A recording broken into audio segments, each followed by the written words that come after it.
دوستانو السلام علیکم. که غواړئ چې زموږ مطالب تاسو ته پر وخت در ورسیږي نو مهرباني وکړئ زموږ چینل سبسکرایب او په څنګ کې ورسره د بیل آیکن ووهئ. ولسمشر غني وایي تر راتلونکو 3 اونیو پورې به نوی ولسمشر د لوړې مراسم پر ځای کړي.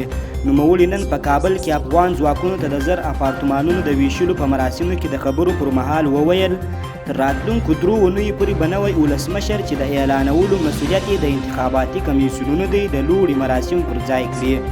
د ولسمشرۍ ټاکنې د میزان میاشتې په 6مه ترسره سوې چې د ټاکنو کمیسیون د معلوماتو له مخې پکښې تر 2 میلیونه ډېرو کسانو برخه اخیستې وه.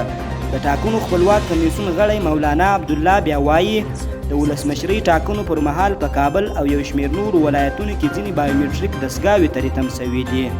نوموړی چې نن یې په کابل کې یوې خبري ناستې ته خبرې کولې وویل په کابل کې له 6 څخه تر 7 پورې او دغه راز په ځینو نورو ولایتونو کې هم یو شمېر بایومټریک دستګاوې ورکې سوي دي. د نوموړي په خبره دغه راز له ځینو محلونو څخه زورواکو د دې دستګاوو میموریګانې یا حافظې له ځان سره وړي دي.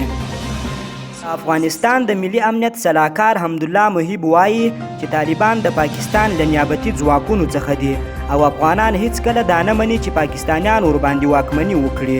محب د امریکا د بهرنیو اړیکو له شورا سره په خبرو کې وویل موږ په خپل وخت کې د نړۍ د ابرقدرت شوروي حکومت ونه مانه نو دا له تصوره لرې ده چې د یو وروسته پاتې هیواد د نیابتي ځواکونو پر وړاندې دې تسلیم سو.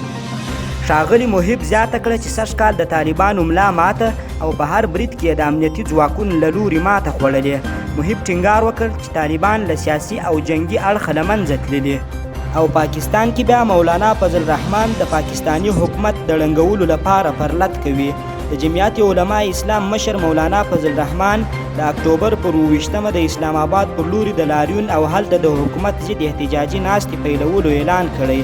فضل الرحمن په اسلام آباد کې یوې خبري غونډې ته وویل ناسته به د حکومت تر ړنګولو پورې روانه وي.